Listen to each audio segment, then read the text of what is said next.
Belajar adalah kebebasan. Dimanapun, kapanpun, apapun situasinya, semua bisa dipelajari.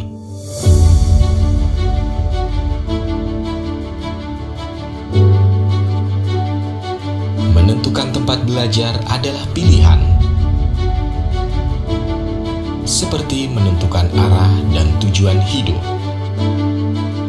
Arah yang tepat adalah kepuasan batin.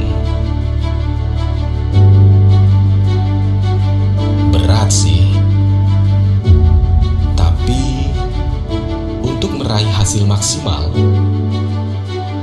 perlu perjuangan, perlu pengorbanan.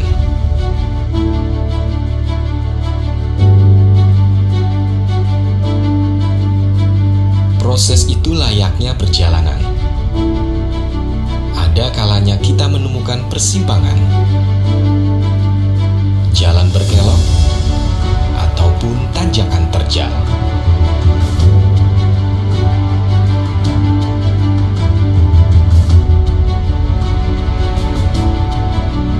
Berhenti bukan pula berarti sampai. Karena di pemberhentian ada arah yang harus ditempuh.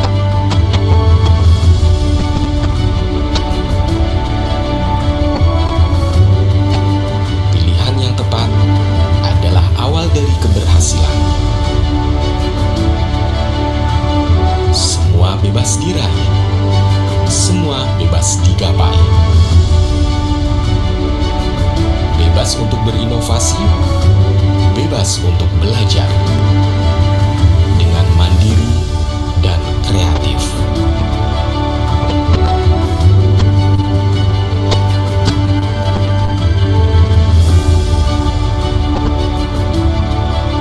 Sportivitas harus dijaga. Itu perilaku mulia. Sampai terus Pak. Lebih Awet berani bisa menunjuk dia. dari hidup dan kehidupan. Budi pekerti adalah kunci. Tutur sapa adalah jiwa. Sikap dan disiplin tinggi meraih prestasi. Kudu ganti-gantinya harus tahu. Orang ya. Ada memang sudah bisa-bisanya darat. Atau nggak bengkel kayak duit masuk lambungnya video. Nah iya Pak. Polisi biasanya. Ya lewat sosial media sih ya. Belajar adalah kebebasan. Kerepan apik Pak. Dimanapun, kapanpun, apapun situasinya, semua bisa dipelajari.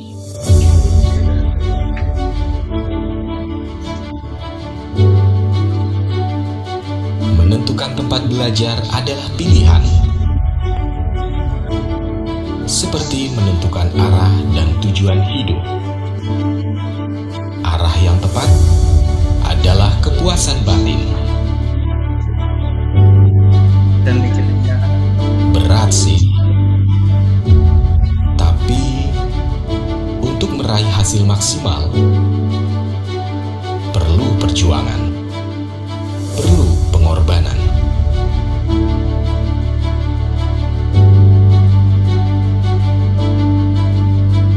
Proses itu layaknya perjalanan. Ada kalanya kita menemukan persimpangan, jalan berkelok, ataupun tanjakan terjal.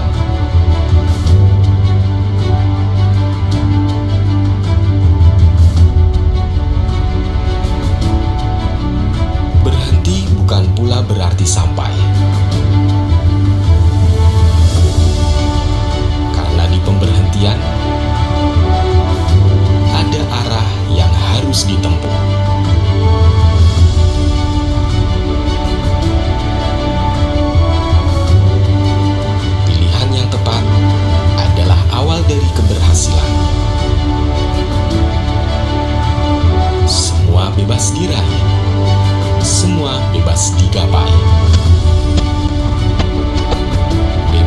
berinovasi, bebas untuk belajar, dengan mandiri dan kreatif.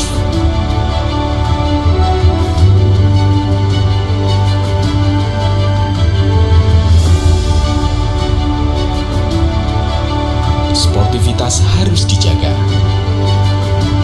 Itu perilaku mulia. Nilainya lebih bermakna. Dari hidup dan kehidupan. Budi pekerti adalah kunci. Tutur sapa adalah jiwa. Sikap dan disiplin tinggi meraih prestasi.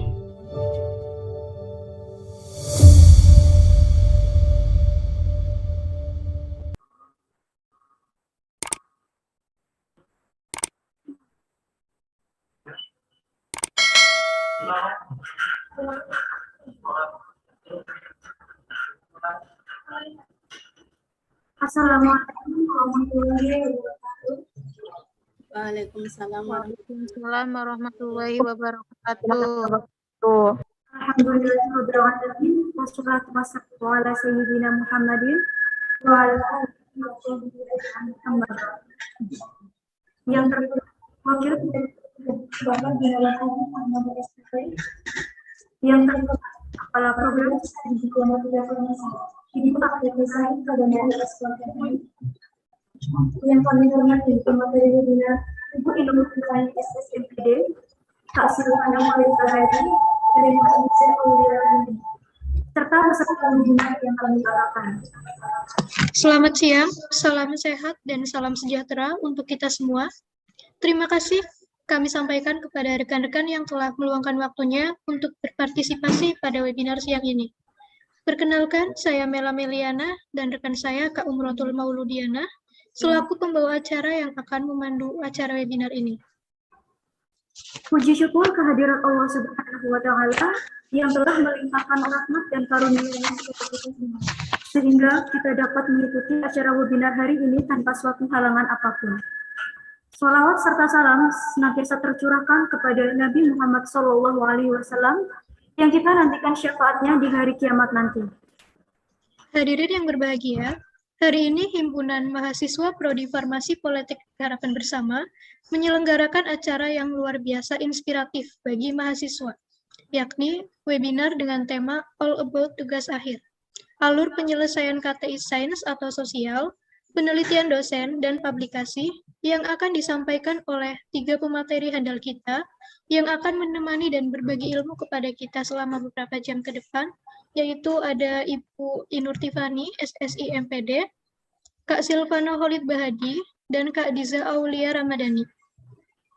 Selanjutnya, perkenankan kami untuk membacakan susunan acara webinar dengan tema All About Tugas Akhir pada siang hari ini. Acara yang pertama pembukaan, acara yang kedua menyanyikan lagu kebangsaan Indonesia Raya, acara yang ketiga sambutan-sambutan, acara keempat acara inti, acara yang kelima sesi tanya-jawab, dan acara keenam penutup.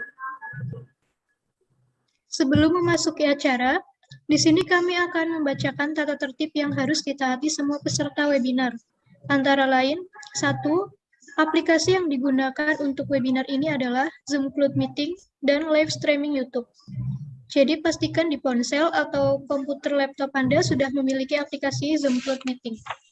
2. Akses pada Zoom Cloud Meeting akan dibuka 15 menit sebelum acara dimulai.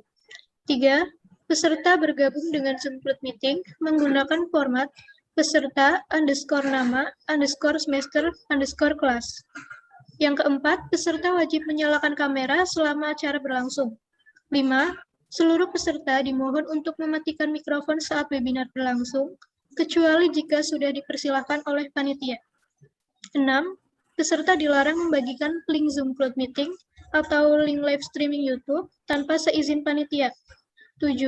Peserta dapat mengajukan pertanyaan pada sesi tanya-jawab dengan menuliskan pertanyaan pada kolom chat dengan format nama, _kelas, _semester, _narasumber yang dituju, _pertanyaan, atau mengaktifkan fitur raise hand. Yang ke-8, Peserta wajib mengisi link presensi pada awal dan akhir acara sesuai dengan waktu yang ditentukan panitia untuk mendapatkan e-sertifikat. 9. Link presensi akan dibagikan oleh panitia pada grup WhatsApp. 10. Peserta yang tidak mengisi link presensi dianggap tidak mengikuti webinar. Dan yang terakhir, peserta wajib menaati peraturan yang telah ditentukan. Jangan lupa untuk peserta webinar ini untuk absen awal dan akhir nanti. Memasuki acara yang pertama, yakni pembukaan. Marilah kita buka acara ini dengan membaca basmalah bersama. Bismillahirrahmanirrahim. Dengan dibukanya acara webinar pada siang hari ini, kita beralih ke acara kedua. Acara yang kedua yaitu menyanyikan lagu kebangsaan Indonesia Raya. Hadirin diharap mendengarkan.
Wakil Direktur 3, Bapak Gunawan Adib Ahmadi SPT. Dalam hal ini akan diwakili oleh Kepala Bagian Kepemimpinan dan Kewirausahaan, Bapak Prasetya Nugraha, MPD. Disilakan. Baik, sebelumnya apakah suara saya ini kedengaran? Terdengar, Pak. Baik. Bismillahirrahmanirrahim. Assalamualaikum warahmatullahi wabarakatuh. Waalaikumsalam warahmatullahi wabarakatuh. Ibu Sari Prabandari selaku Kaprodi Diplomatika Farmasi. Yang saya hormati Bapak Ibu dosen Diplomatika Farmasi, serta yang saya banggakan seluruh fungsionaris Lembaga Kemahasiswaan Himpunan Mahasiswa Program Studi D3 Farmasi. Tak lupa seluruh peserta webinar motivasi KTI yang saya cintai. Pertama-tama, marilah kita panjatkan puji syukur kehadirat Allah Subhanahu wa Ta'ala, sehingga pada hari ini, Minggu tanggal 5 September 2021, kita bisa berkumpul, bersilaturahmi, meskipun melalui media virtual, dalam kegiatan webinar motivasi KTI. Salawat dan salam kita aturkan pada junjungan Nabi besar Muhammad SAW. Semoga kita mendapat syafaat di yaumil akhir.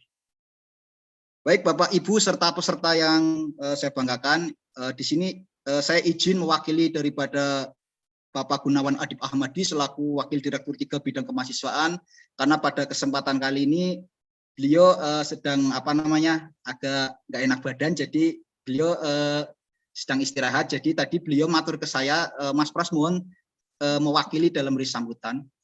Baik, apresiasi yang setinggi-tingginya kepada fungsionaris Himpunan Mahasiswa Prodi D3 Farmasi ya, yang mana pada kesempatan kali ini ya, di sini teman-teman HMP atau Hima Prodi itu sudah menunjukkan eksistensinya sebagai apa? Sebagai organisasi kemahasiswaan di tingkat prodi.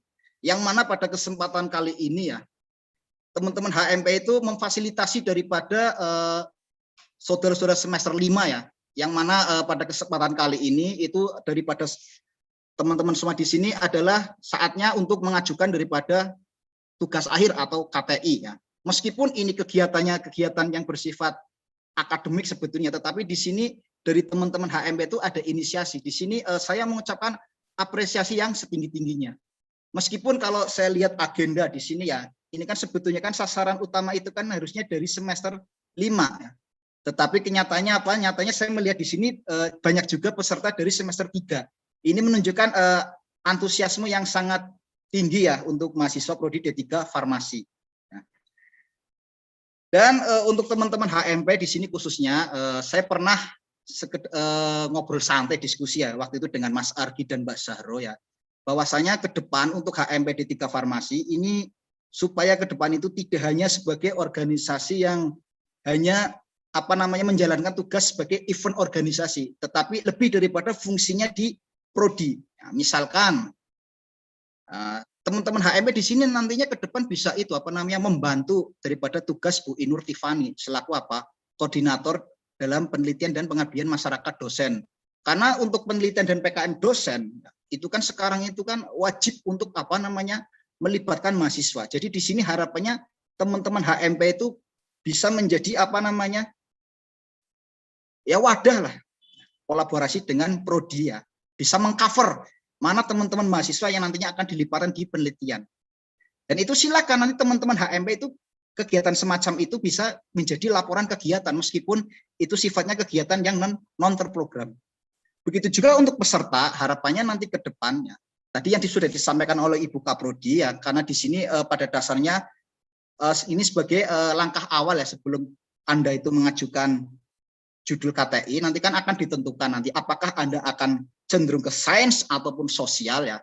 Harapannya nanti setelah kegiatan ini, Anda itu nanti ketika mengajukan KTI itu tidak hanya sekedar menggugurkan kewajiban saja sebagai bagian daripada kewajiban akademik, tetapi harapannya itu nanti panjenengan itu ketika mengerjakan KTI itu bisa menghasilkan produk-produk unggul seperti itu, menghasilkan karya-karya inovatif yang ternyata itu berguna bagi masyarakat. Toh begitu juga untuk adik-adik semester 3 di sini, meskipun di sini Anda itu bahasanya itu masih tahun depan untuk mengajukan KTI, tetapi di sini teman-teman semester 3 atau adik-adik semester 3 itu juga tidak ada salahnya untuk mengikuti kegiatan ini, karena nanti muaranya mungkin untuk teman-teman semester 3 itu selain KTI mungkin kegiatan-kegiatan lain seperti misalkan program kreativitas mahasiswa. Nah, harapan daripada kami di sini untuk teman-teman mahasiswa farmasi nanti ke depan ketika ada pengajuan program kreativitas mahasiswa itu nanti lebih banyak yang mengajukan lagi seperti itu. Jadi harapannya dari kegiatan ini nanti teman-teman mahasiswa itu sudah mulai terbiasa familiar dengan hal-hal yang bersifat ilmiah atau dengan karya ilmiah. Apalagi di sini untuk peserta dulu mungkin pernah diampu oleh saya ya, terutama semester 5, terutama wabil khusus kelas 5D, 5E, 5F, dan 5H ya. Yaitu 5H kelasnya Mas Pramukti, ini tadi saya lihat sudah join Mas Pramukti. Ya. Mungkin masih ingat ya, dulu di mata kuliah yang saya ampu, mata kuliah pendidikan Pancasila, itu di bab terakhir itu tentang aktualisasi Pancasila di lingkungan perguruan tinggi ya. Nah itu aktualisasi dalam hal apa? Yaitu dalam rangka pelaksanaan tridharma perguruan tinggi. Salah satunya apa? Penelitian. Nah, di sini kegiatan KT ini adalah bagian daripada pelaksanaan penelitian. Ya, jadi harapan daripada saya pribadi ya, di sini teman-teman tetap semangat ya. Di sini nanti akan ada narasumber ya, yaitu Ibu Inur Tifani yang akan dibantu oleh dua mahasiswa angkatan 2018 yaitu Mbak Disa Aulia ya dari kelas A ya kalau tidak salah Mbak Disa ya, dan satunya Mbak Silvani dari kelas E ya. Ya saya hafal insya Allah kalau farmasi karena kan saya hampir seluruh kelas di farmasi jadi saya pernah ngampu kayak gitu. Harapannya nanti di sini teman-teman tetap semangat, tetap antusias, dan silakan nanti kegiatan ini bisa dijadikan sebagai ajang diskusi. Begitu juga untuk teman-teman HMP, ini adalah sebagai program awal kalian. Jadi ke depan ya, supaya untuk teman-teman HMP itu lebih solid lagi ya. Dan semoga nanti untuk adik-adik semester 1 yang akan masuk ini nanti ada beberapa kader-kader yang nanti akan masuk ke organisasi, khususnya adalah HMP D3 Farmasi. Nah, untuk itu kepada Pak Aldi di sini khususnya sebagai koordinator kemahasiswaan, titip lare-lare ya Pak, titip fungsionaris HMP ya. Mudah-mudahan HMP Farmasi di sini lebih maju lagi, lebih solid lagi. Itu saja yang bisa saya sampaikan, dan pada hari ini Minggu 5 September 2021 tepat pukul 13.47 ya, ini di laptop saya tuh 13.47, maka kegiatan webinar motivasi KTI saya nyatakan dibuka. Sekian, terima kasih. Assalamualaikum warahmatullahi wabarakatuh. Waalaikumsalam warahmatullahi wabarakatuh. Demikian sambutan dari Bapak Prasetyo. Terima kasih atas sambutannya. Semoga dapat bermanfaat bagi kita semua. Jangan lupa untuk peserta dapat mengisi link presensi di awal ya. Hadirin yang berbahagia, sampailah kita pada acara inti webinar, yaitu penyampaian materi oleh ketiga narasumber kita yang luar biasa, yang akan membahas secara tuntas seputar tugas akhir, mulai dari bagaimana menentukan judul, alur pengerjaan tugas akhir, dan tips serta trik menyelesaikan tugas akhir tepat waktu, dan masih banyak lagi lainnya. Yaitu Ibu Inur Tifani. Apakah sudah bergabung, Ibu? Sudah, Mbak. Apakah jelas? Ya. Jelas, Bu. Gimana nih, Bu, kabarnya? Alhamdulillah. Alhamdulillah sehat ya, Bu. Saya bacakan dulu biografi atau CV dari Ibu ya, Bu. Jadi, Bu Inur ini mempunyai moto hidup yang sangat luar biasa, yaitu learning, giving, dan inspiring. Yaitu untuk manfaat banyak orang ya, Bu. Ini sangat luar biasa sekali. Ibu Inur lahir di Tegal, tanggal 10 Juli tahun 1985 ya, Bu. Alamat Ibu di Jalan Projo Sumarto nomor 2 Talang, Tegal. Riwayat pendidikan Bu Inur, SD Negeri Benglai 1, SLTP Negeri 1 Talang, SMA Negeri Belipuro Yogyakarta ya, Bu. S1 Universitas Yogyakarta dan S2 Universitas Yogyakarta. Untuk karir, Ibu Inur ini sebagai dosen D3 Farmasi, Divisi Penelitian D3 Farmasi, reviewer bidang penelitian PHB, leader ekoenzim Tegal, dan owner Canon Food Tegal. Riwayat organisasi PMR, Pramuka, Himpunan Mahasiswa Muslim, dan FMIPA UNY. Dan karya yang telah dihasilkan Ibu Inur ini sudah sangat banyak sekali ya, Bu. Contohnya ada buku ber-ISBN dengan judul Bakteri Patogen vs Kulit Buah, Hak Kekayaan Intelektual berupa sedian mouthwash daun turi, hak kekayaan intelektual berupa media pembelajaran mikrobiologi, dan masih banyak lainnya. Baik, Ibu Inur Tifani, bisa kita mulai untuk pemaparan materinya, Bu. Waktunya 30 menit, dipersilahkan. Bismillahirrahmanirrahim. Kedengaran ya suara saya ya? Jika terdengar, Ibu. Yang jelas bisa interupsi ya. Ya, Ibu.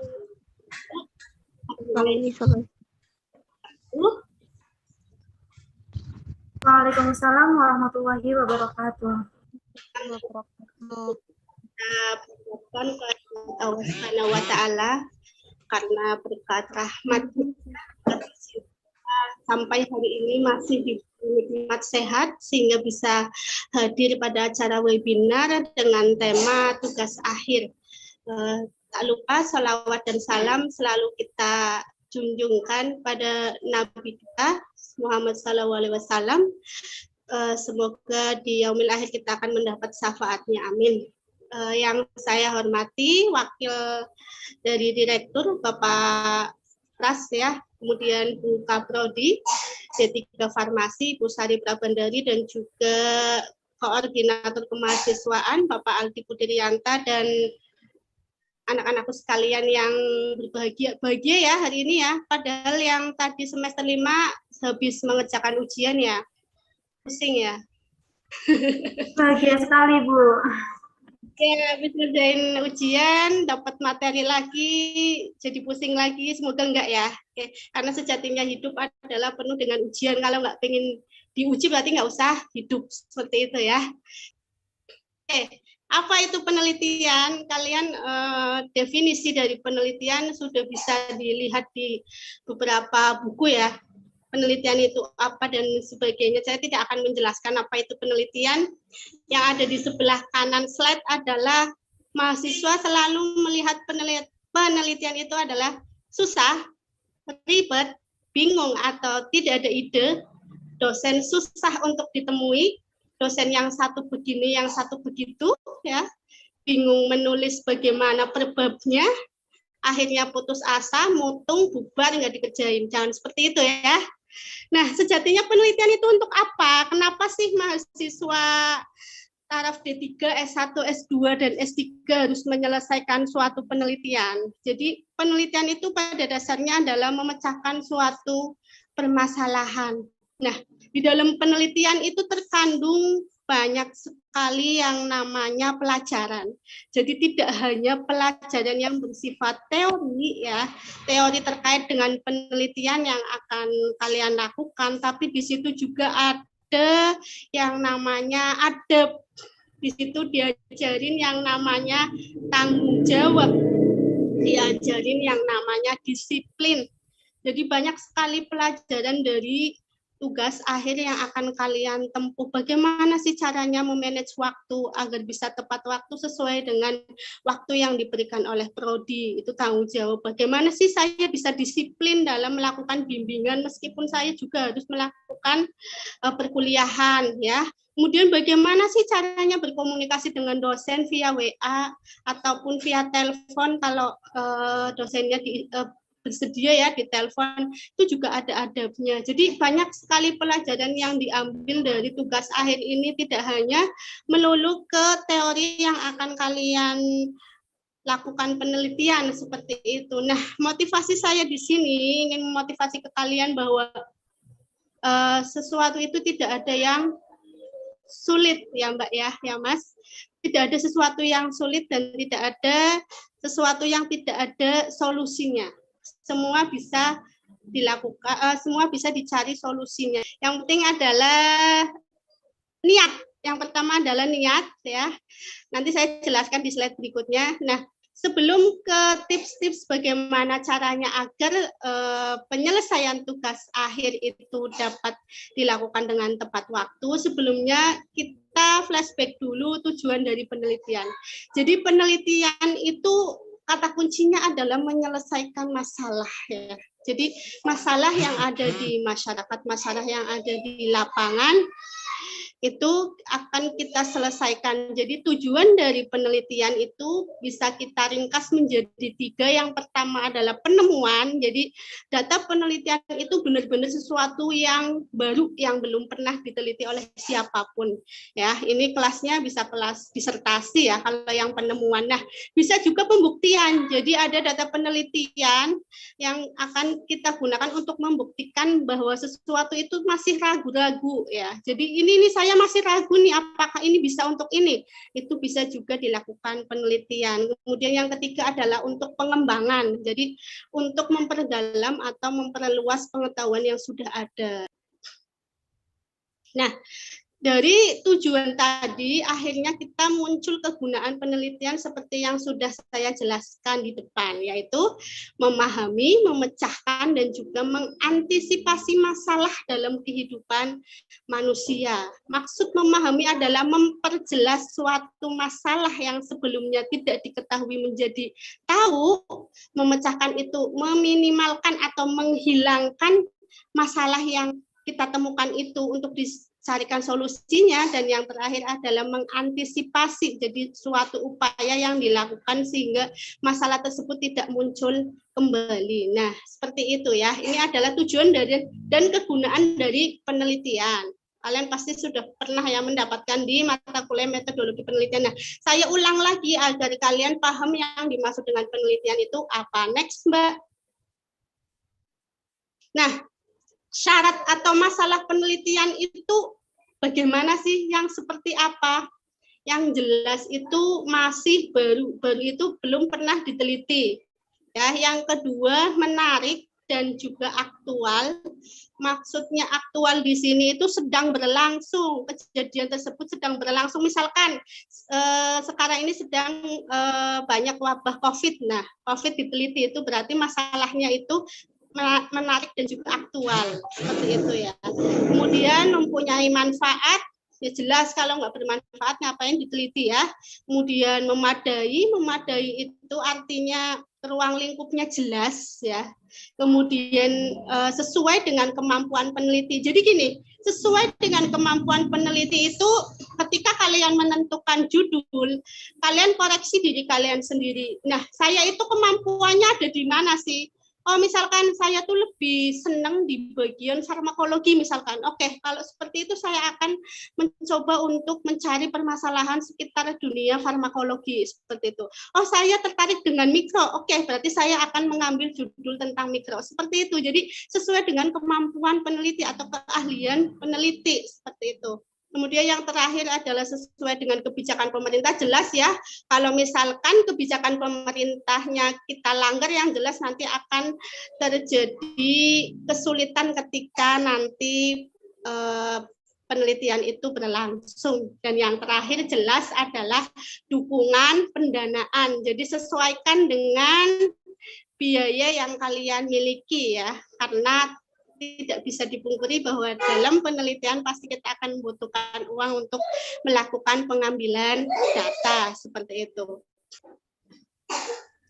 Nah, apa yang perlu dipersiapkan? Apa yang perlu dipersiapkan? Jelas, yang pertama adalah doa, ya. Jadi sebelum kalian mengambil judul, doa terlebih dahulu, ya. Minta petunjuk sama Allah ya, karena semua penentu kita di dunia ini adalah Tuhan, Allah ya. Dan niatkan apa yang kita kerjakan sekarang adalah ibadah ya. Tunjukkan bahwa kita sebagai anak itu berkewajiban untuk bersekolah sesuai dengan harapan orang tua ya. Jadi diniatkan ibadah, kemudian yang pertama kita doa, minta petunjuk, yang kedua siapkan mental dan juga pikiran. Pikiran itu bagaimana? Pikiran bahwa yang namanya tugas akhir itu adalah mudah. Tidak ada pikiran di dalam, tidak ada muncul pikiran di dalam benak kalian yang namanya tugas akhir itu susah. Kenapa? Karena ketika kalian sudah berpikiran susah duluan, akan susah berikutnya ya. Semua itu tergantung dari pola pikir kalian. Jadi anggaplah semua yang ada di depan kalian itu mudah. Semua ada solusinya. Seperti itu ya. Jadi itu sebagai motivasi kalian bahwa apa yang ada sekarang itu mudah dan bisa saya jalanin seperti itu ya. Nah, kemudian sering sekali bolak-balik mahasiswa ada iklan ya, karena rumah saya pinggir jalan jadi iklannya banyak, nanti banyak mobil dan yang lainnya, mohon dimaafkan. Iya Ibu, tidak apa-apa. Oke, kemudian sering muncul kebingungan terkait judul. Selalu di awal mahasiswa selalu fokusnya ke judul saya apa Bu, judul saya apa Bu, cari di internet judulnya apa. Jangan mencari judul, ingat, carilah masalah ya. Nanti akan saya bahas di bagian yang pertama yang di latar belakang ya, terkait dengan judul. Kemudian yang keempat, siapkan dokumen. Dokumen apa? Dokumen ya sebelum melakukan penelitian baca dulu, jangan ujuk-ujuk menentukan judul tanpa membaca apapun. Karena yang namanya penelitian itu menyelesaikan masalah dengan metode ilmiah. Metode ya. Jadi semua bersumber dari data-data kenyataan yang bisa oleh dari buku, dari jurnal, ataupun dari observasi di lapangan. Dan yang kelima adalah teknik pengambilan data. Ini penting sekali. Kenapa? Karena akan mempengaruhi hasil. Nah, Jadi jika kalian salah dalam pengambilan data, otomatis hasilnya salah. Kenapa ini saya beri garis kuning? Karena kebanyakan mahasiswa salahnya di sini. Jadi kurang teliti ketika pengambilan data. Pengambilan data itu adanya di mana? Adanya di bab 3 ya, terutama untuk prosedur atau cara kerja. Jadi perlu diperhatikan sekali ya. Jangan asal nyontek punya kakak kelas, kalian harus punya sumber aslinya. Bagaimana sih cara mengecek flavonoid? Kalian harus benar-benar cari literatur yang menyatakan bahwa cara mengecek flavonoid itu seperti ini. Bukan copy paste punya kakak kelas, sehingga ketika nanti ujian pun ditanyakan paham. Seperti itu ya. Jadi harus bersumber pada jurnal atau buku ataupun observasi atau data-data nyata seperti itu ya. Kemudian yang terakhir adalah masalah publikasi seperti itu. Next. Nah, ini yang wajib diperhatikan. Kenapa saya besar sekali di sini ya, plagiarisme. Karena rata-rata mahasiswa dari tahun ke tahun selalu copy paste yang namanya KTI kakak kelas. Padahal belum tentu KTI kakak kelas yang paling benar. Cobalah keluar dari KTI kakak kelas, kalian cari jurnal-jurnal di internet yang banyak. Yang kelasnya skripsi, disertasi, atau tesis itu lebih baik ya. Jadi jangan bersumber dari kakak kelas saja, seperti itu ya. Dan tolong ketika proses pembuatan tugas akhir itu jangan ngeplek sama kakak kelas ya. Cobalah belajar untuk menulis terutama di latar belakang. Kalau untuk yang kelas Red Plus sudah pernah saya ajarin ya bagaimana menyusun latar belakang dengan menggunakan bahasa sendiri, bukan dari bahasa yang ada di internet ataupun yang ada di KTI kakak kelas. Seperti itu. Next. Oke, alur penyelesaian tugas akhir di Diplomatika Farmasi PHB yang pertama sudah jelas, yaitu pengumpulan judul. Nanti kalian diminta untuk mengajukan judul. Ingat, ketika melakukan pengumpulan judul, buatlah judul yang sesuai dengan yang kalian minati atau yang kalian sukai atau yang kalian ahli di bidang itu, seperti itu ya. Buatlah 3 judul yang kalian expert di bidang tersebut, seperti itu. Nah, kemudian yang kedua adalah penerimaan atau ACC judul. Yang ketiga pembuatan proposal, mulai dari bab 1, 2, 3. Yang pembuatan proposal ini akan menjadi syarat penentuan kalian akan mengikuti PKL rumah sakit. Jadi kalau tidak bisa membuat proposal sampai bab 3, tidak diizinkan mengikuti kegiatan PKL rumah sakit. Nah, kemudian ACC, setelah itu pengambilan data, pembahasan, dan juga publikasi. Publikasi itu yaitu melakukan penguploadan ya ke jurnal yang ada di internet dan akan disetujui oleh jurnal tersebut, seperti itu. Ini opsi jika kalian tidak ingin ujian langsung. Jadi ada 2 opsi ya, bisa melakukan ujian langsung ya dengan para pembimbing dan juga penguji. Bisa juga tanpa ujian, syaratnya kalian harus sudah publish di jurnal yang ada di internet yang sudah terindeks Sinta, seperti itu ya. Next. Next.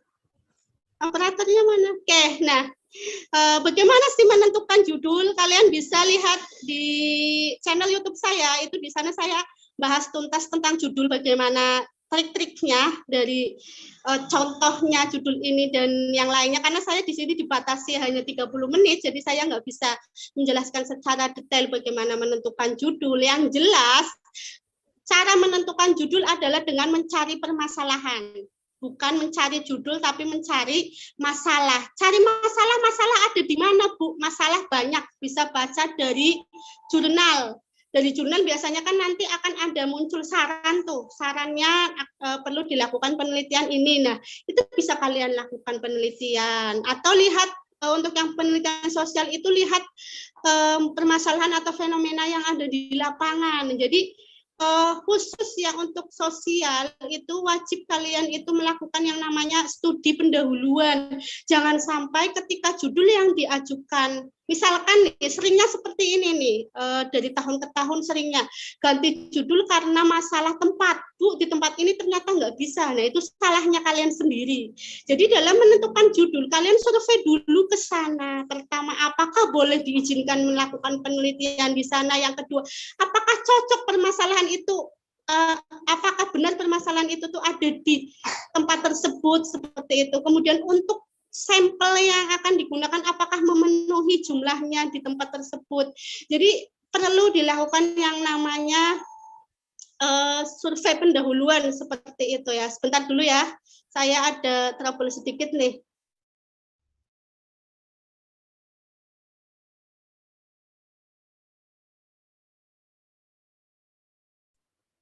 Mohon maaf ya, trouble. Lanjut ya. Jadi bagaimana dalam menentukan judul itu sering-seringlah membaca buku, membaca jurnal, dan juga studi lapangan atau studi pendahuluan terkait masalah yang akan kalian angkat seperti itu.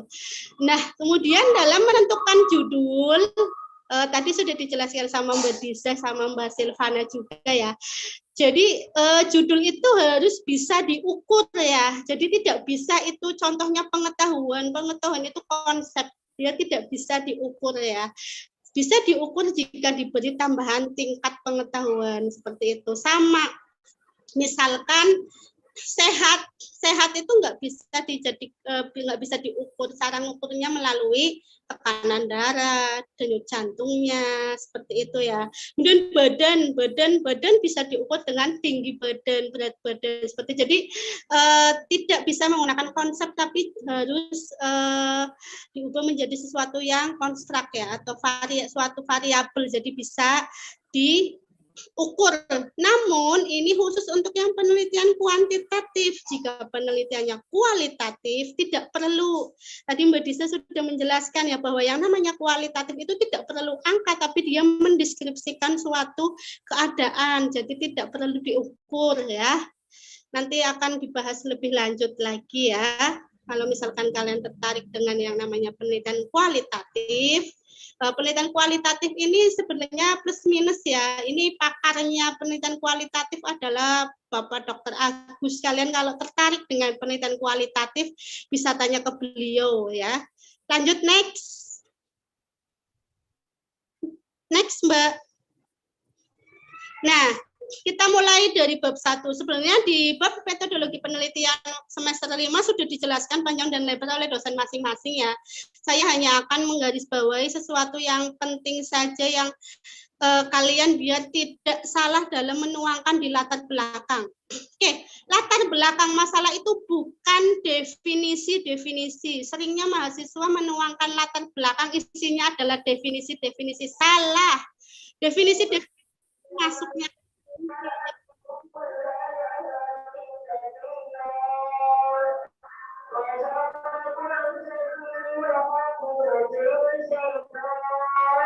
minta tolong Fajrin di mute dulu mikrofonnya, terima kasih. Silakan Bu Tiffany untuk melanjutkan pemaparannya.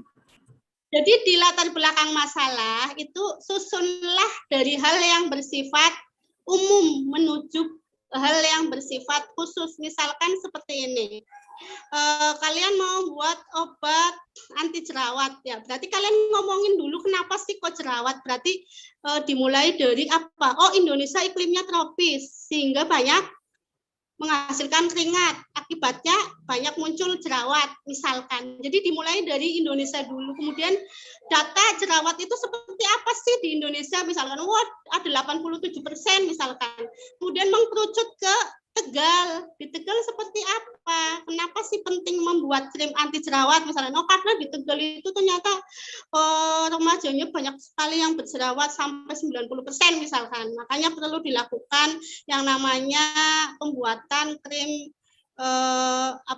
anti jerawat yang herbal ya, agar ramah terhadap lingkungan, jadi tidak menggunakan bahan kimia dan sebagainya. Jadi seperti itu, disusun dari hal yang bersifat umum menuju ke yang khusus, kemudian didukung oleh data. Tadi data sudah saya jelaskan ya, bisa berbentuk misalkan jumlah penduduk yang banyak, kayak tadi jumlah mahasiswa, jumlah masyarakat yang kena jerawat sekian persen, nah itu didukung oleh data ya. Kemudian penelitian yang terdahulu juga bisa dijadikan pendukung di latar belakang. Jadi isinya latar belakang itu adalah alasan kenapa kalian mengambil judul tersebut, bukan definisi, perlu digarisbawahi ya.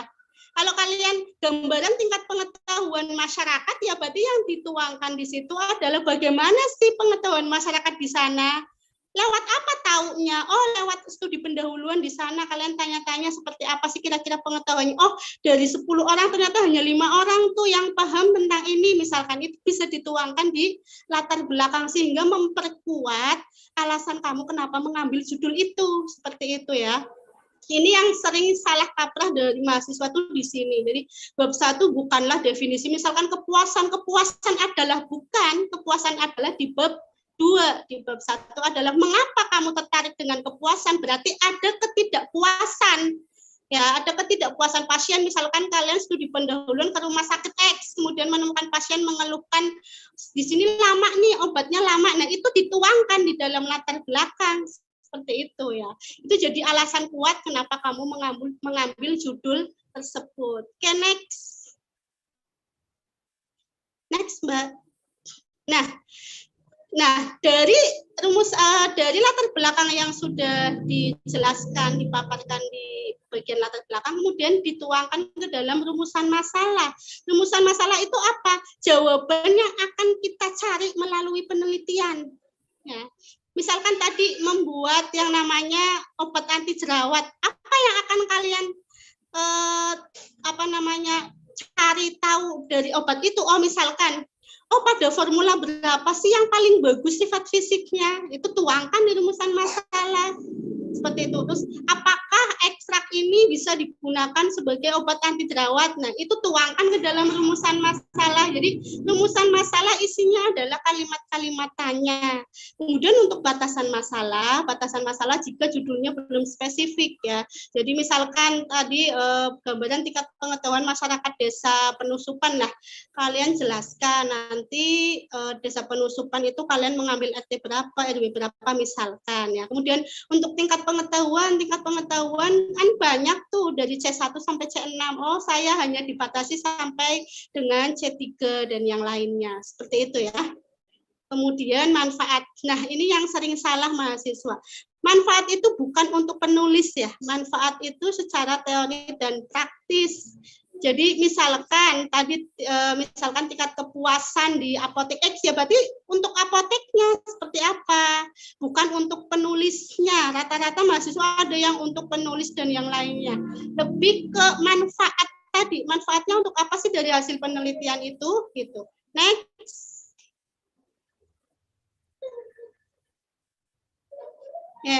Nah, ini yang perlu kalian garis bawahi juga ya.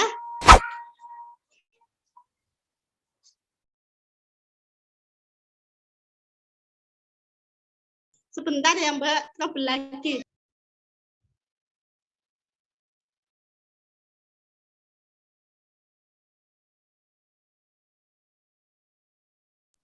Oke, jadi tadi dari judul itu harus linear dengan rumusan masalah, harus linear dengan tujuan, linear dengan hipotesis, dan juga linear dengan kesimpulan. Tadi misalkan judulnya adalah gambaran tingkat pengetahuan di desa X ya misalkan, berarti rumusannya bagaimana gambaran tingkat pengetahuan. Tujuannya berarti untuk mengetahui gambaran tingkat pengetahuan. Nah, kalau hipotesis adalah dipakai untuk menjawab jawaban sementara dari rumusan masalah yang kamu buat. Jadi kalau untuk penelitian sosial itu biasanya tidak pakai hipotesis ya, kecuali yang studi analitik ya. Kalau yang untuk deskriptif tidak perlu pakai hipotesis. Hipotesis ini lebih ke penelitian yang eksperimen dan juga penelitian analitik. Jadi hipotesis itu jawaban sementara sebelum dilakukan penelitian. Misalkan tadi di penelitian eksak, kembali lagi saya ke krim anti jerawat. Pertanyaannya adalah pada formula berapa krim anti jerawat yang memiliki sifat fisik paling baik. Berarti nanti di hipotesis kamu menjawab itu. Berdasarkan apa? Berdasarkan yang sudah kalian baca lewat literatur. Jadi hipotesis bisa benar dan juga bisa salah. Misalkan nanti hipotesismu menyatakan bahwa formula 1 yang paling baik, ternyata setelah dilakukan penelitian yang paling baik adalah formula 3, nggak apa-apa. Karena hipotesis itu jawaban sementara. Jawaban sementara tapi nggak boleh ngawur ya. Namanya karya tulis ilmiah atau tugas akhir itu semua berdasarkan dari fakta, dari data secara ilmiah, tidak boleh aku maunya kayak gini, pengennya kayak gini. Bunda, seringnya mahasiswa ditanya seperti itu ya di latar belakang. Kenapa kamu memilih tempat tersebut ya, terutama yang sosial? Karena pengen Bu, pengen di situ Bu, karena rumahnya di situ Bu. Seringnya seperti itu, bukan alasan yang seperti itu ya. Alasan pemilihan tempat itu didasarkan karena di tempat tersebut urgent untuk dilakukan penelitian. Misalkan penelitian tentang diare di desa X ya. Kenapa sih pilihnya desa X nggak desa yang lain? Misalkan, oh dari data di desa, ternyata di desa X ini anak-anaknya banyak, saya mau meneliti tentang diare anak, makanya cocok dilakukan di desa tersebut, bukan karena itu desanya kalian ya. Jadi melakukan penelitian itu harus didasarkan atas fakta yang ada di lapangan, sehingga berguna, memiliki manfaat yang jelas seperti itu ya. Nah, kesimpulan adalah jawaban dari rumusan masalah seperti itu ya. Rumusan masalahnya apa dijawab di kesimpulan. Next. Nah, di bab 2 lah yang sering diciplak habis-habisan sama mahasiswa, yaitu mencontek kakak kelas ya, bisa plek ketiplek, seringnya seperti itu ya. Nah, bab 2 itu adalah tinjauan teori, dan di tinjauan teori itu pakailah jurnal terbaru. Jadi kalian jangan berpaku pada buku yang sudah jadul-jadul ya. Kenapa sih jurnal? Sudah pernah saya jelaskan, karena jurnal yang paling baru sebelum diterbitkan buku itu adalah jurnal kumpulan jurnal baru akan bisa diterbitkan dan minimal adalah 5 tahun terakhir. Jadi kalau kalian minimal tahun itu, dan tidak boleh copy paste ya. Jadi kalau kalian menuliskan persis seperti apa yang ada di buku atau di jurnal, harus ditulis dengan spasi 1. Kalau kalian pengen menuliskan dengan spasi 2, sesuai dengan panduan yang ada di tugas akhir, berarti kalian harus menuliskan ulang dengan bahasa kalian. Jadi yang sering salah kaprah di sini adalah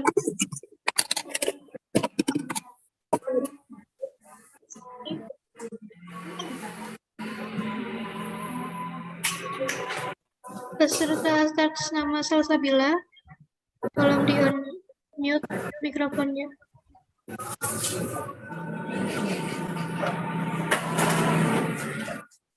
Peserta atas nama Salsabila Khairunisa, tolong di-mute mikrofonnya. Oh ya, sorry. Ya Allah, kepencet, Mbak. Silakan dilanjut, Ibu. Oke, Mbak. Nah, jadi di bab 2 tuh gini, misalkan kaitannya sama pengetahuan ya. Yang dimaksud dengan tingkat pengetahuan itu adalah bla bla bla bla. Menurut ini adalah bla bla bla bla. Nah, kalian itu bisa menyimpulkan bahwa yang dimaksud dengan pengetahuan adalah seperti ini. Jadi di bab 2 itu nggak mentah-mentah kalian tuliskan sesuai dengan apa yang ada di literatur ya. Jadi kalian mencerna dan tuliskan sesuai dengan variabel yang diteliti. Misalkan kalian meneliti ekstrak daun kelor, ya sudah, yang dibahas adalah daun kelornya, tidak perlu bunganya si tanaman kelor, batangnya tanaman kelor, nggak perlu. Jadi sesuai dengan variabel yang diteliti, seperti itu ya. Next. Oke, di bab 3 yang paling banyak adalah jenis penelitian. Jenis penelitian kalian sudah paham ya, bahwa jenis penelitian itu ada 2, yaitu penelitian eksperimen dan juga observasional ya. Observasional itu bisa deskriptif dan juga bisa analitik. Untuk populasi dan sampel sudah jelas semua ya, kalau populasi adalah keseluruhan objek yang bisa kita lakukan penelitian, kalau sampel adalah bagian dari populasi yang akan kita lakukan penelitian. Jadi ibaratnya seperti ini.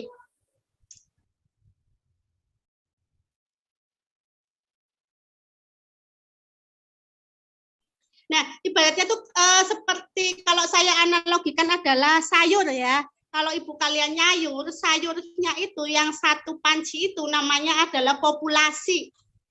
Nah, caranya gimana sih untuk mengetes kalau sayuran itu enak apa enggak dengan cara mencicipi 1 sendok. Nah, 1 sendoknya itu namanya sampel. Nah, seringkali untuk penentuan populasi dan sampel yang penelitian sosial ini yang sering salah ya.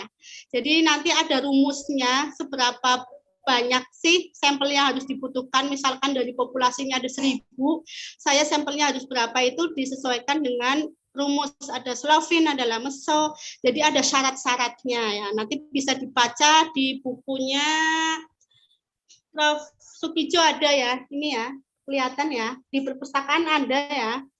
Kemudian besaran sampel tadi sudah, cara pengambilan sampel jelas, ada acak, ada proporsi, udah jelas ya. Nah, yang tak kalah penting adalah prosedur atau cara kerja. Sekali lagi bukan copy paste, kalian pastikan bahwa cara kerja yang kamu gunakan adalah benar. Misalkan tadi sudah saya jelaskan bagaimana cara mengukur flavonoid, harus benar-benar dari sumber yang terpercaya bahwa cara mengukur flavonoid adalah seperti itu ya. Melalui apa? Melalui jurnal atau buku yang sudah terbukti kebenarannya ya, seperti itu. Next. Nah, ini bab 4 yang sering mahasiswa lakukan adalah hanya menuliskan hasil. Di bab 4 seringnya mahasiswa hanya menuliskan hasil tapi tidak membahas tiap hasilnya. Jadi bahaslah hasil penelitian. Caranya bagaimana? Kaitkan dengan penelitian sebelumnya. Jurnal-jurnal yang kalian baca itu yang sesuai atau mirip linear dengan penelitianmu. Misalkan penelitiannya tentang tadi ya, krim anti jerawat ya, berarti kalau kayak gitu misalkan menggunakan daun kelor tadi ya, berarti daun kelor itu seperti apa sih penelitian sebelumnya, bisa nggak sih untuk membunuh si bakteri yang penyebab jerawat misalkan, seperti itu ya, kontribusinya apa dijelaskan di bab 4. Next. Saya sepertinya udah lewat dari 30 menit ya Mbak, tanggung ya. Oke, simpulan tadi sudah menjawab perumusan masalah, dan di bagian saran yang sering kesalahan dari mahasiswa adalah harus berdasarkan dari hasil penelitian, bukan kayonge-kayonge. Jadi gini, misalkan ya, dari hasil uji sifat fisik itu ternyata uji viskositas tidak memenuhi. Nah, itu kira-kira kenapa? Jadi itu dituangkan di saran. Kemudian misalkan kamu sudah melakukan uji sifat fisik tadi krim anti jerawat, tapi belum diujikan ke bakteri lah. Berarti penelitian selanjutnya sebaiknya dilakukan uji antibakteri terhadap bakteri ini, seperti itu. Jadi berdasarkan dari hasil penelitian, bukan mengandai-andai ya. Oke, next. Nah, ini bagi yang publikasi ya. Publikasi itu tadi sudah dijelaskan di depan. Jadi caranya step-stepnya adalah pilih jurnal yang akan dituju, kemudian hubungi nomor kontak yang ada di sistem OJS, kemudian buatlah jurnal sesuai dengan template yang telah disediakan, login ke sistem OJS, kemudian buat akunnya, submit, kemudian kita akan melakukan beberapa langkah seperti review dan juga ACC. Nah, ini nanti akan diajarin oleh dosen ketika kalian bergabung di penelitian dosen, seperti itu. Makanya tadi Mbak Silvana menjelaskan beberapa manfaat gabung dengan penelitian dosen gitu ya. Banyak sekali manfaat ketika bergabung dengan penelitian dosen. Misalkan kalian itu, saya senang berdiskusi dengan Pak Aldi, oke silakan hubungi Pak Aldi. Pak Aldi, kira-kira saya boleh nggak bergabung dengan penelitian Pak Aldi, seperti itu. Jadi kalau untuk penelitian dosen gitu, kita akan diarahkan, mahasiswa itu akan diarahkan. Jadi pengerjaannya lebih cepat kalau menurut saya ya, karena saya juga dulu ada mahasiswa yang join dengan penelitian saya ya. Kemudian step by stepnya akan kita jelaskan ya, yang jelas akan ada penjelasan lebih rinci seperti itu. Nah, bagi yang tidak ingin dengan penelitian dosen juga bisa ya. Jadi saran saya tidak usah malu dengan dosen. dosen yang kalian anggap bisa untuk berdiskusi, silakan bisa tanya ya. Tapi dengan cara yang sopan. Balik lagi, kenapa sering sekali dosen itu nggak membalas WA kalian ya, karena kalian nggak sopan ya. Jadi perhatikan waktu dalam WA, kemudian menanyakan kesediaannya, bukan kamu langsung todong hari ini jam ini bisa ketemu, bukan seperti itu. Ya, kita ada waktu kapan. Jadi kalau berdiskusi itu lewat langsung, bukan lewat chat ya, karena tugas dosen itu tidak hanya membimbing tugas akhir, tapi juga ada pengajaran, melakukan juga penelitian, melakukan juga pengabdian, dan tugas struktural kampus. Jadi mohon kalau ada dosen yang sulit ditemui, Bu, mungkin dia sedang sibuk ya. Jadi bukan berarti tidak mau membimbing, oh mungkin sedang lanjut studi.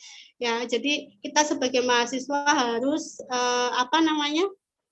sadar diri seperti itu ya, kan kita yang butuh, jadi kita yang berusaha untuk mengalah ya. Dan yang jelas jangan patah semangat dan jangan putus asa. Kalau tidak bisa bimbingan, dicoba lagi, jangan mutung ya. Karena sering sekali mahasiswa dari semester 1 sampai semester 4 oke-oke aja, giliran tugas akhir ngeleop ya. Ngeleop itu artinya kabur gitu ya, karena bulah wis mumet ya, bisa, jangan seperti itu ya. Ingat, Allah tidak akan membebankan suatu di luar batas kemampuan hambanya. Jika kalian mendapatkan dosen pembimbing saya, ya berarti kalian sabar menghadapi saya, gitu ya. Itu percaya, yakin ya. Jadi kalian pasti bisa semangat.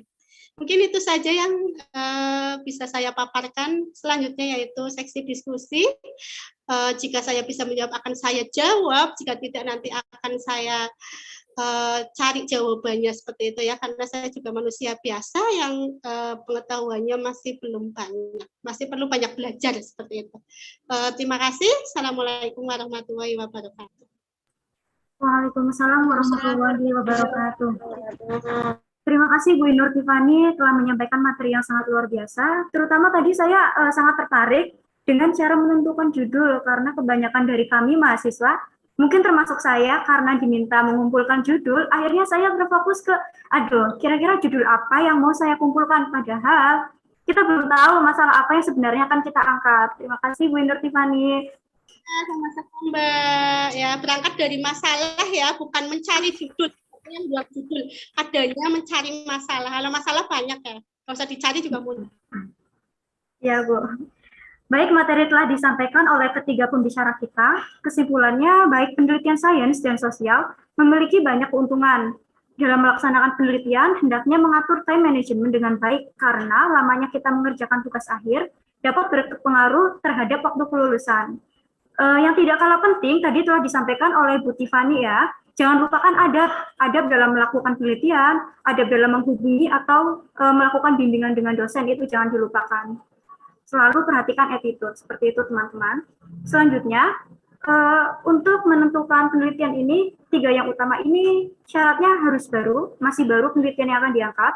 Yang kedua ini menarik dan aktual. Yang ketiga mempunyai manfaat praktis. Yang selanjutnya, dalam menyelesaikan penelitian, ini wajib memperhatikan referensi. Maksimal jurnal ini 5 tahun, dan melakukan parafrase terhadap apa yang akan kita tuliskan dalam laporan penelitian, seperti itu. Serta jangan sampai kita melakukan copy-paste, karena kegiatan plagiarisme ini merupakan kegiatan yang tidak terpuji. Seperti itu kira-kira teman-teman. Ya. Selanjutnya kita masuk ke sesi diskusi. Saya akan membacakan beberapa pertanyaan dari peserta untuk narasumber kita pada siang hari ini. Silakan yang ingin bertanya bisa disampaikan pertanyaannya di kolom chat. Baik, ini sudah ada pertanyaan yang masuk dari Latifah Zilpa Amanda, kelas 5E. Ini untuk Kak Disa ya, Kak Disa. Assalamualaikum Kak, saya mau tanya, untuk kendala-kendala apa saja yang terjadi ketika melakukan penelitian sosial, dan tips-tipsnya dong Kak, untuk yang masih ragu mengambil penelitian sosial. Karena beberapa kendala, misalnya terkendala dalam bahasa. Begitu ya Mbak Latifah, untuk melakukan penelitian sosial yang pertama adalah niat. Selanjutnya untuk penelitian sosial itu harus melakukan research terhadap objek atau tempat yang akan kita lakukan penelitian. Kita konfirmasikan dulu, kiranya begitu. Barangkali dari Bu Tiffany ingin menambahkan, silakan.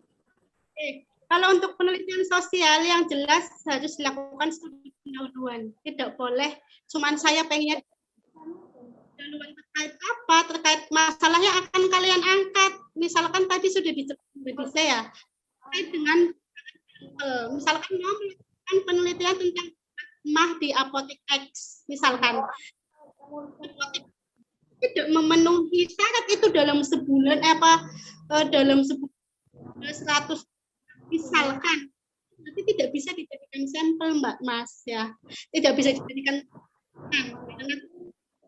ya.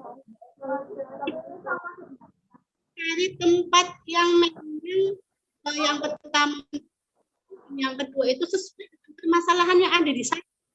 Jadi carilah masalah ya, sehingga itu bisa kalian pecahkan ke dalam penelitian. Jadi manfaat dari penelitian adalah penelitian manfaat untuk seperti itu, Mbak. Ada lagi? Mungkin bisa pakai suara kalau.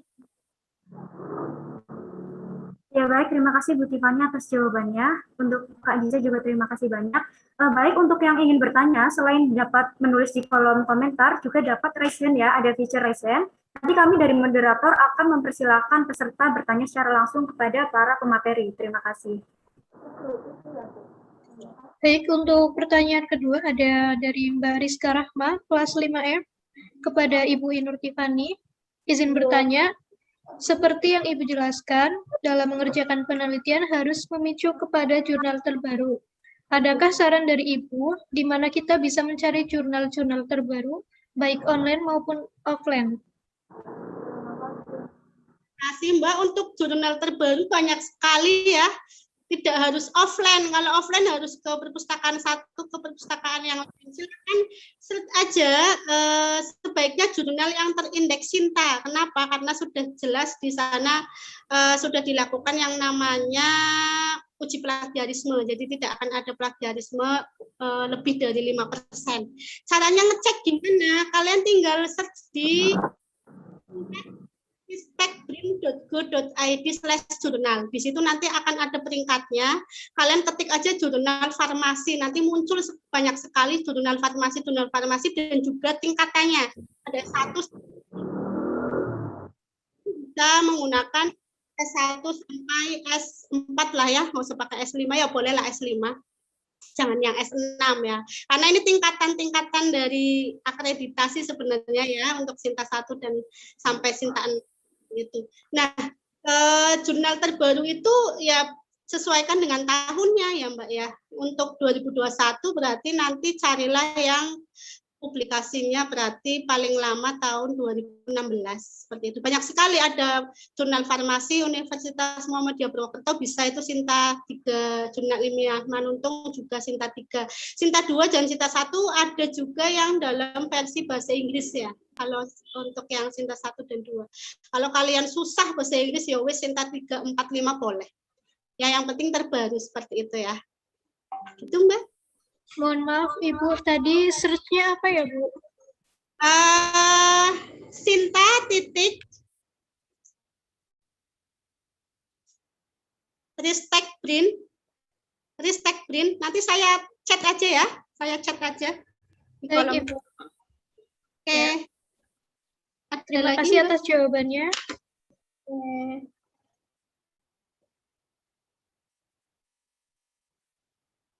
Ada lagi? Mungkin dari Kak Silvana atau Kak Diza nih yang sudah berpengalaman menyusun tugas akhir ya Kak. Kiranya Kakak ini mencari referensinya di mana supaya kami yang mahasiswa semester 5 dapat memiliki kemudahan dalam mencari jurnal.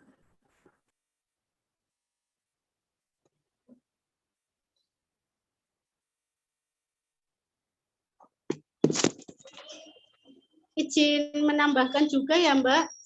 Sebenarnya kalau tidak usah pakai yang saya tuliskan di kolom chat, kalian tinggal ketik aja jurnal farmasi Sinta 3, nanti akan muncul banyak sekali di sana. Ya. Karena Mbak Google ini kan pinter ya. Itu kalau yang saya ketikkan itu yang sudah jelas-jelas kalian bisa melihat peringkatnya seperti itu. Tapi kalau kalian susah ya wis tinggal ketik aja di Mbak Google jurnal farmasi Sinta 4 misalkan, jurnal farmasi Sinta 2 seperti itu. Kalau enggak jurnal yang kaitannya sama penelitianmu, misalkan jurnal tentang obat jerawat, tulis aja jurnal obat jerawat seperti itu.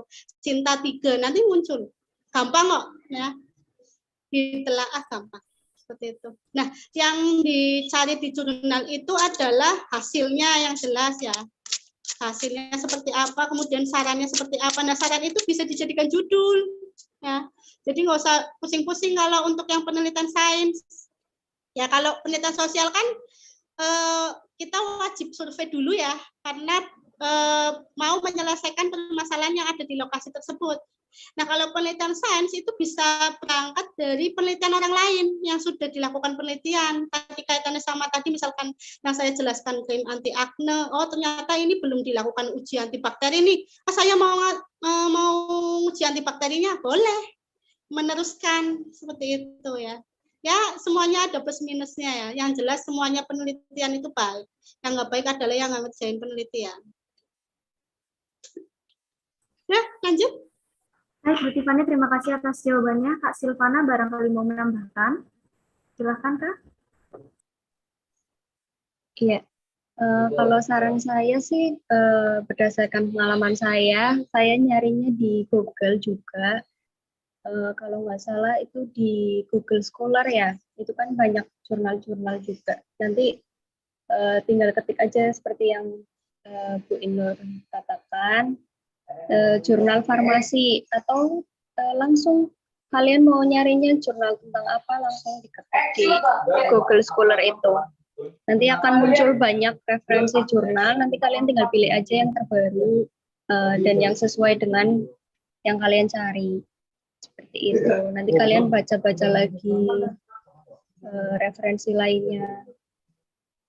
Banyak-banyak cari referensi, jangan cuma terpacu sama satu jurnal aja. Jadi kalian jangan cuma cari satu jurnal, tapi kalian cari yang banyak referensinya biar lebih luas juga wawasannya. Seperti itu.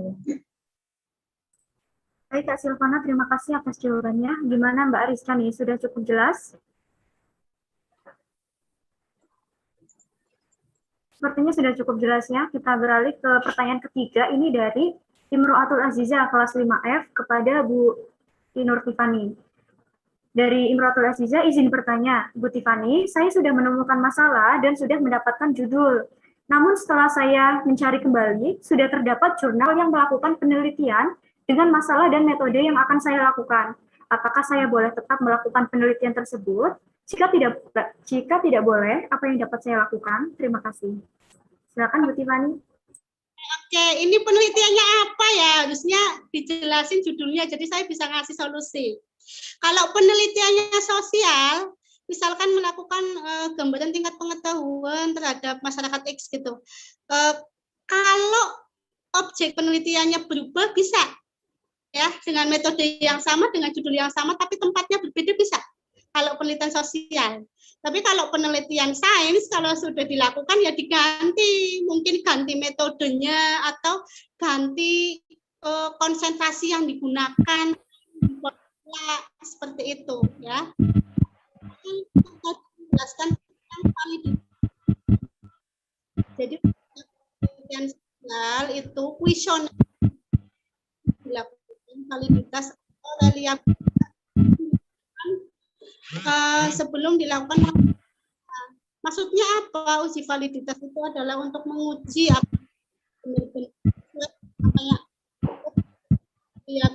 agar alat beracik aja hasilnya akan sama.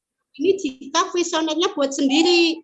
Tapi kalau kuesionernya kalian mengadop dari jurnal, tidak perlu dilakukan uji validitas dan juga reliabilitas gitu. Jadi mungkin bisa diketikkan judulnya apa ya Mbak, jadi saya bisa ngasih solusi. Kalau untuk penelitian sosial bisa dengan tempat atau lokasi yang berbeda, tapi kalau untuk penelitian sains silahkan diubah misalkan metodenya pakai maserasi, bisa diubah jadi sohletasi misalkan. Kemudian persentase dari formulanya diganti dengan bahan yang lain, misalkan yang memiliki fungsi yang sama, itu bisa ya. Itu Mbak. Terima kasih Bu Tiffany atas jawabannya. Silakan bagi peserta bisa mulai mengisi presensi ya, presensi akhir. Untuk panitia silakan di-share linknya. Baik, untuk pertanyaan selanjutnya ada dari Rifayana Nurmaulidia, kelas 5E, kepada Ibu Inur Tiffany. Saya izin bertanya. Saya tertarik dengan penelitian sosial, namun saya bingung apakah pemilihan kata dalam judul berpengaruh pada metode yang akan diteliti. Oke, terima kasih. Kalau untuk penelitian sosial tidak ini ya. Kalau misalkan deskriptif itu hanya gambaran aja. Jadi untuk penelitian sosial itu kan bisa bersifat deskriptif dan juga analitik ya. Jadi penelitiannya adalah observasional. Jadi kalau untuk studi kasus ya nanti akan berbeda dengan gambaran seperti itu. Jadi judul itu akan mempengaruhi metode yang digunakan. Gitu. Jadi fokusnya mau kemana? Mau hanya menggambarkan saja, atau mau studi kasus, atau mau menguji hubungan, misalkan tingkat pengetahuan dengan tingkat pendidikan misalkan. Kalau saran saya sih untuk taraf D3 sebaiknya yang deskriptif aja ya. Jadi kalian cukup menggambarkan saja tanpa harus melakukan uji-uji berikutnya. Seperti itu. Carilah yang mudah yang menurut kalian itu mampu, seperti itu ya kalau saran saya ya. Itu. Terima kasih Ibu atas jawabannya.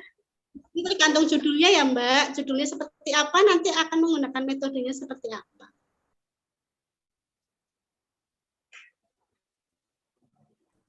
Baik, bagi teman-teman yang ingin bertanya, silakan dapat raise hand atau menulis pertanyaan di kolom chat. Karena bagi 4 penanya terbaik akan mendapatkan hadiah. Dilakukan acara webinar, terlebih dahulu kan kita melakukan registrasi peserta. Di sini banyak pertanyaan yang masuk. Ini tips biar langsung tembus judulnya, katanya seperti itu Bu. Kira-kira gimana nih? Karena memang pada risau ya, sudah diminta mengumpulkan judul, tapi dari kami masih, aduh kira-kira judul apa yang mau diambil seperti itu. Terus takutnya judul yang di ACC itu justru judul yang sebenarnya tidak kita minati, tapi karena diharuskan mengirimkan 3, akhirnya kita melampirkan apa aja deh, seperti itu. Ya, bagaimana caranya agar judulnya bisa di ACC? Konsultasi dengan dosen ya. Kalau di D3 Farmasi itu kan modelnya menuliskan 3 judul ya. Nah, 3 judul yang kamu buat, konsultasikanlah dengan dosen yang kalian anggap bisa diajak berdiskusi atau kalian nyaman ngobrol dengan beliau. Insya Allah nanti diarahkan dan insya Allah 3-3-nya akan disetujui. Ya. Karena kalau di dalam judul itu kan harus menyantumkan variabel ya. Kalau judulmu belum menyantumkan variabel ya otomatis nanti akan direvisi. Jadi judul itu akan ada 3, yang pertama diterima, yang kedua direvisi, yang ketiga ditolak. Seperti itu. Ditolak itu bukan berarti jelek, bukan ya. Oh, bisa jadi sudah pernah dilakukan penelitian sebelumnya ya. Seperti itu. Jadi jangan bersedih ketika ditolak. Ketika ditolak bukan berarti judulnya jelek, tapi bisa jadi sudah pernah dilakukan penelitian sebelumnya gitu. Jadi nanti akan ada tim penyeleksi judul ya, untuk yang sosial nanti ke Pak Agus, kalau yang sains nanti ke Bu Ipung, seperti itu. Itu Mbak. Baik, terima kasih Bu Tiffany atas jawabannya. Kalau terkait alur gimana Bu? Semisal nih, saya ingin mengonsultasikan judul yang kira-kira akan saya ambil kepada Bu Tiffany nih misalnya. Kira-kira bagaimana alurnya sih Bu? Kalau saran saya sih Mbak, kalau konsultasi itu secara langsung ya. Jadi ketika dosen ada di kampus. Karena saya sendiri nggak suka ketika ada mahasiswa yang curhat lewat WA. Tapi balik lagi tergantung dari dosennya masing-masing ya. Ada yang nyaman via WA, via telepon, ada yang enggak. Tapi kalau saya pribadi, kalau untuk konsultasi lebih senang secara langsung. Jadi tergantung dari dosennya ya. Kira-kira Bu ini bisa nggak ya di WA gitu. Setidaknya permisi dulu ya. Saya izin Bu seperti ini, apakah bisa saya berkonsultasi sebelum pengajuan judul gitu. Soalnya ada juga yang tidak berkenan ya, udah ngajuin judul aja. Kadang ada seperti itu juga ya. Jadi tidak semuanya karena dosen itu tugasnya banyak ya Mbak, jadi bukan berarti kita tidak memfasilitasi mahasiswa untuk melakukan konsultasi ya. Kalau saran saya malah sebaiknya ke dosen PA. Kan kalian punya dosen PA kan? Ya, fungsinya untuk berkonsultasi sesuatu yang kalian masih bingung. Nah, bisa kalian diskusikan dengan dosen PA. Mohon maaf Pak, mohon maaf Bu, Bapak atau Ibu sebagai dosen PA saya, bolehkah saya bertemu, bolehkah saya berkonsultasi, gitu kan lebih enak ya. Karena dia sebagai dosen PA, kalau bukan siapa-siapa, tapi kamu menganggap kayaknya enakannya ya nggak apa-apa gitu. Tapi perhatikan karakter dosen masing-masing karena dosen kan milik karakter yang beda-beda ya Mbak ya. Semuanya baik, tidak ada yang nggak baik ya. Jadi kalian pikiran negatifnya buang jauh-jauh. Dosen itu tuh nggak enak, dosen ini. Semuanya dosen baik ya. Hanya saja mereka itu punya kepentingan banyak ya, punya sesuatu hal yang harus dikerjakan banyak, tidak hanya membimbing dan juga mengarahkan kalian dalam hal tugas akhir. Jadi mohon dimaklumi gitu ya. Pintar-pintar ngambil hati. Ibu, terima kasih atas penjelasannya. Wah, sangat bermanfaat sekali nih untuk kita ya. Alhamdulillah, berakhir sudah rangkaian acara webinar kita pada siang hari ini. Kami selaku pembawa acara mohon maaf apabila dalam penyelenggaraan kurang maksimal. Terima kasih juga kami sampaikan kepada narasumber kita yang telah memberikan pemaparan materi yang sangat bermanfaat untuk kita semua. Dan saya ucapkan terima kasih kepada peserta yang telah antusias mengikuti webinar pada siang hari ini.